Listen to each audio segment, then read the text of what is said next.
Hello dear, आज science from अंकुरविला में electricity part 4 and will try कि आज ये वाइंड अप हो जाए चैप्टर। आपके राइट साइड में कुछ टॉपिक्स लिखे हुए हैं।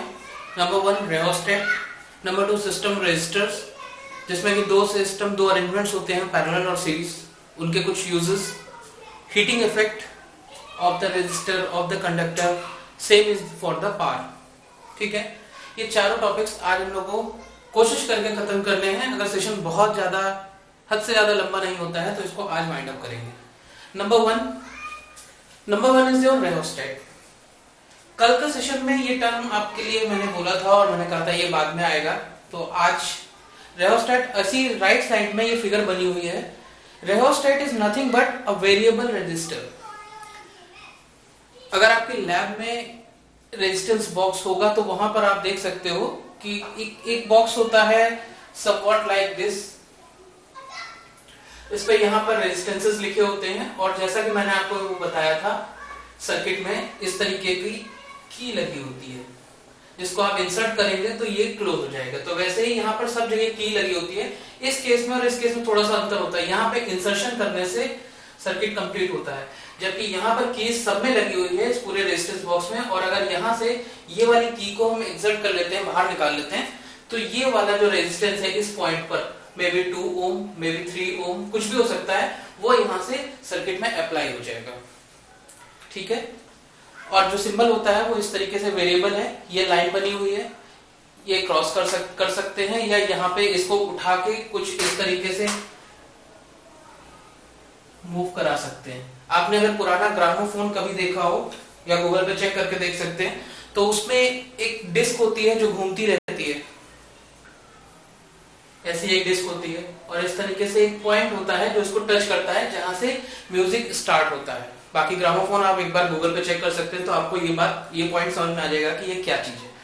ठीक है, ये हो गया रेओस्टेट। रेओस्टेट का कोई बहुत ज्यादा एक्सप्लेनेशन नहीं है, बहुत ज्यादा कोई यूज नहीं है, सिर्फ इतना है कि वो एक वेरिएबल रेजिस्टर के फॉर्म में आपके काम में आ सकता है।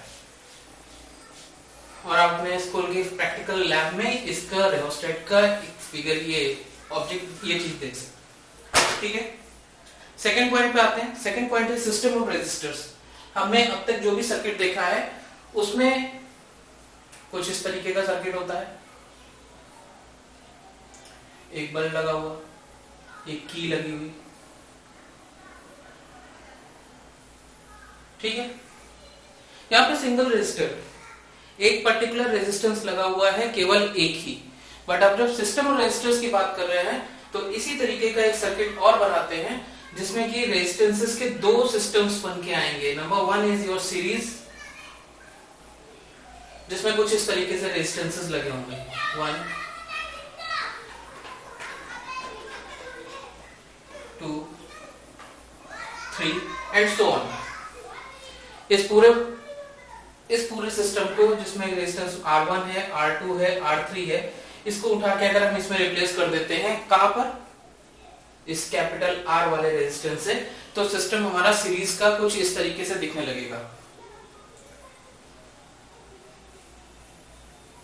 R1 R2 R3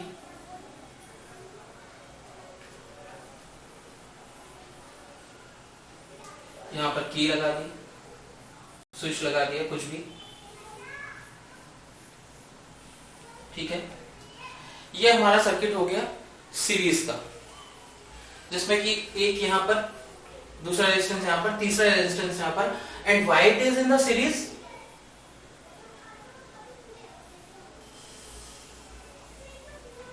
because end to end जुड़ा गया है। अगर इस रेजिस्टेंस को यहां से कट करते हैं, इसको यहां से कट करते हैं, तो ये वाला टर्मिनल और ये वाला टर्मिनल बोल देते हैं टर्मिनल 1 है इसका टर्मिनल 2 है। इसी तरीके से इसका टर्मिनल डैश 1 है, इसका टर्मिनल डैश T2। इसी तरीके से इस T2 इधर पे ले देते T2 डैश, और T1 डैश ये हो गया, ये वाला टर्मिनल इसका T2 डबल डैश हो। एंड टू एंड कनेक्शन करने की वजह से ये सीरीज का अरेंजमेंट कहलाता है, series arrangement of resistances.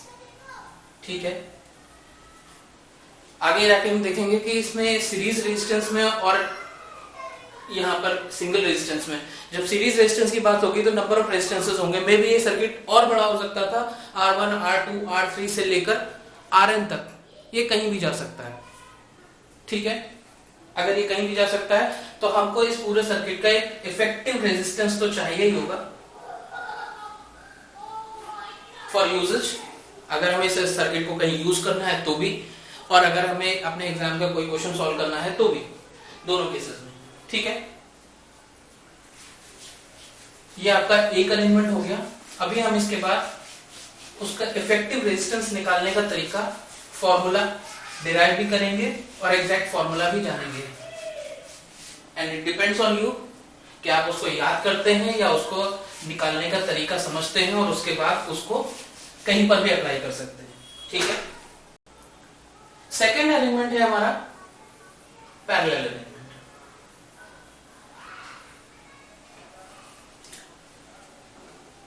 Parallel arrangement कुछ इस तरीके से होता है।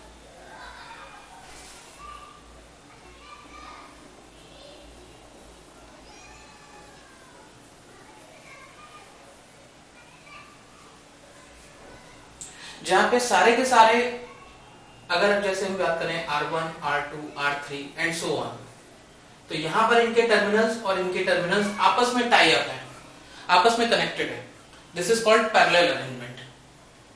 ठीक है, सिर्फ यही एक रीजन है इसके पैरेलल और उसके सीरीज होने का, वो एंड टू एंड कनेक्टेड थे और यहां पर सारे के सारे टर्मिनल्स एक साथ कनेक्टेड हैं। ये सारे T1, T1 dash, T2 dash, double dash, sorry T1 double dash, यहाँ पे T2, T2 dash, T2 double dash, ये सारे के सारे टर्मिनल्स आपस में एक साथ एक ही पॉइंट पे कनेक्टेड हैं and hence it is called parallel arrangement. बाकी सर्किट बनाने के लिए हम ये कर सकते हैं।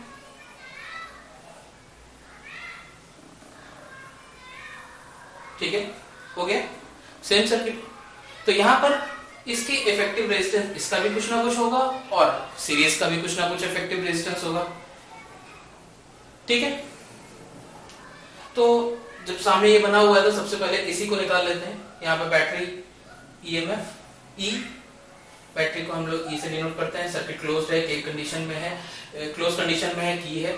रेजिस्टेंस R1, R2, R3, हमें यहाँ निकालना क्या है, इफेक्टिव रेजिस्टेंस। किसी भी सर्किट में अगर R1, R2, R3 and so on इस तरीके से बहुत सारे रेजिस्टेंसेस लगे हुए हैं तो उसके इसमें इफेक्टिव रेजिस्टेंस क्या होगा। ठीक है, यहां पर इसको डिराइव करने के लिए, ठीक है, इस फिगर दोबारा से बना लेते हैं क्योंकि थोड़ा सा हैपहैज़र्ड हो जाएगा।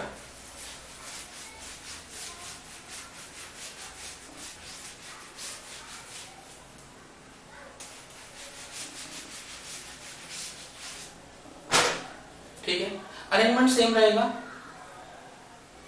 एक रेजिस्टेंस, दूसरा रेजिस्टेंस, तीसरा रेजिस्टेंस, इसको सेम पॉइंट पे कनेक्ट करेंगे। यहाँ पे बल्ब लगेगा। ठीक, की नहीं लगा रहे हैं इस बार, स्विच नहीं लगा रहे हैं, सिर्फ एक बैटरी। ठीक है, नेमिंग R1, R2, R3। सो यहां से चलेगा, ये हो गया बल्ब या फिलामेंट आपका, यहां से I चला, I यहां से भी चला। यहां पर जैसे ही I पहुंचेगा तो उसको तीन रास्ते दिखाई देंगे। आपको इसको एक कहानी की तरह समझना है, तीन रास्ते दिखाई देंगे तो ये अपने आप को डिस्ट्रीब्यूट कर लेगा। नॉट नेसेसरीली कि I1, I2, I3 तीन रास्ते में अगर ये I अपने आप को डिस्ट्रीब्यूट करता है, I1, I2 एंड I3, तो ये तीनों बराबर होंगे। इट डिपेंड्स कि R1, R2, R3 कैसे है। इसके लिए आपको प्रीवियस सेशन को एक बार चेक करना पड़ेगा जहां पे ओम्स लॉ के साथ में बताया गया था कि रेजिस्टेंस और करंट इनवर्सली रिलेटेड होते हैं। ठीक है, तो यहां पे कुछ भी हो सकता है, अभी हम इस चीज में नहीं जा रहे। I1, I2 and I3। ठीक, ये वापस जब यहां पर आएगा तो फिर से I बन जाएगा। ओके, अपने आप को डिस्ट्रीब्यूट किया depending upon the values of R1, R2 and R3। Ohm's law apply करें। ओम्स लॉ कहता है V is directly proportional to I। कल भी मैंने बताया था एक मिथ है that V is equals to IR। This is not Ohm's law। This is the formula, this is the Ohm's law, but calculative time पे कैलकुलेशन करने के समय में हमको यही यूज करना है, ठीक है। So V is equals to I R. इसके लिए एक इफेक्टिव रेजिस्टेंस जो मैंने अभी बताया कि हम लोग क्या फाइंड आउट कर रहे हैं, तो मान लेते हैं कि यहाँ पे कैपिटल R है, I है, तो I डॉट R ये हो गया हमारा V इनिशियल कंडीशन में, यानी जो हम इफेक्टिव लेने की कोशिश कर रहे हैं इसको R की जगह इफेक्टिव ले लेते हैं, ठीक ठीक है। इसके बाद ये तीनों पैरेलल में लगे हुए हैं, तो हम यहां पे क्या करेंगे, एक वोल्टमीटर अप्लाई कर देंगे। जैसे ही वोल्टमीटर अप्लाई करेंगे, यहां पे लगाएंगे, तो V की वैल्यू तो सब जगह सेम रहने वाली है, बट क्या होगा कि I1 और R1, I2 और R2, I3 और R3 ये डिफर करेंगे। तो यहां केस में हम क्या करेंगे, V is equals to I into R effective हम ऑलरेडी ले चुके हैं, और as we know I is nothing but I1 plus I2 plus I3, right. So V1 is equals to V is equals to same V रहेगा दोनों, क्योंकि end same है। V is equals to I1 R1, V is equals to I2 R2, V is equals to I3 R3, right? And as we know, I is equals to I1 plus I2 plus I3. Equation number 1 हमारे पास है, equation number 2 हमारे पास है, equation number 3 हमारे पास है, equation number 4 हमारे पास है। यहां से I की वैल्यू निकालेंगे, that is V by I R effective. यहां से I1 की वैल्यू निकालेंगे, that is V by R1 plus V by R2 plus V by R3। V cancel out हो जाएगा, then R effective 1 by R effective is equals to 1 by R1 plus 1 by R2 plus 1 by R3। This is the formula, you may memorise it, you may get the value, और अगर आपको concept समझ में आता है तो मेरा पढ़ाना भी यहाँ पे इफेक्टिव होगा और आपके लिए भी फर्दर, क्योंकि यहाँ पे सिर्फ एम हमारा ये नहीं है कि हम आपको ये फॉर्मूला डिराइव करके दिखा दें या ये फॉर्मूला बता दें और आप इसको रट लें और उसके बाद इसको सॉल्व करके आगे बढ़ जाएं। मेरा एम है आपको आगे तक लेके जाना। I try my level best की क्लासेस IIT और PMT तक जाएं आपको लेके, and it will remain free, ठीक है। सेकेंड अरेंजमेंट, सेशन लंबा हो रहा है, मुझे लग रहा है कि एक सेशन एक का पार्ट 4 ये बन रहा है, पार्ट 5 एक और बनेगा, ठीक है।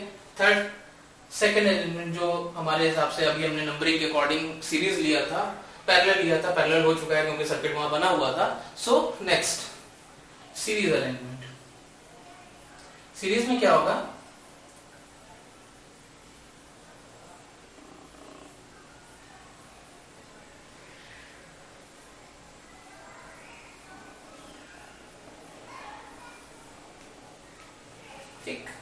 यहाँ पर भी R1 है, R2 है, R3 है, बल्ब है, बैटरी है, की सर्किट क्लोज कंडीशन में की इंसर्टेड है, ठीक। यहाँ पर भी सेम थिंग, I इधर चलेगा, I इधर चलेगा, I as it is I यहाँ से सबसे पास ऑन हो जाएगा, बिकॉज ये एंड टू एंड टर्मिनल्स जुड़े हुए हैं, एक का एंड है दूसरे का स्टार्टिंग है, फिर ऐसे ही कनेक्टेड इन द सीरीज। सो यहां पर भी हम वोल्टमीटर अप्लाई करेंगे, बट कुछ इस तरीके से, ठीक है। और इस पूरे अरेंजमेंट का इफेक्टिव रेजिस्टेंस निकालना है, हमारा एम यहां पर भी ये है, R इफेक्टिव निकालना। R इफेक्टिव निकालने के लिए बेसिकली हमको ओम्स लॉ का ही सहारा लेना पड़ेगा। फिर से मैं कहूंगा, Ohm's law is nothing but V is directly proportional to I। It is not that V is equals to IR। केवल फॉर्मूला के केस में हम लोग ये यूज करते हैं। सो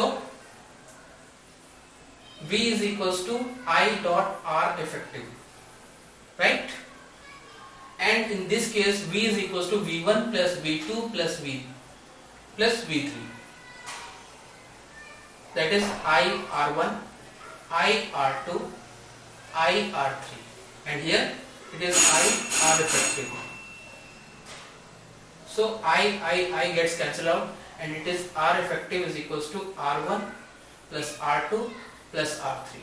This is the basic formula for the series system of resistances attached in a series. ठीक है, सेशन लंबा हो चुका है ऑलरेडी. आई थिंक हमें यहाँ पे एक स्टॉप लेना पड़ेगा पार्ट 4 के लिए, और पार्ट 4 में ही मैं इसके आपको यूजेस भी बताऊंगा, कहाँ पे हम इसका प्रैक्टिकल यूज करते हैं सीरीज और रेजिस्टेंसेस का, सीरीज और पैरेलल अरेंजमेंट ऑफ रेजिस्टर्स का.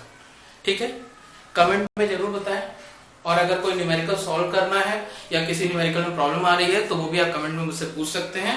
आई will reply. Okay, thank you, bye.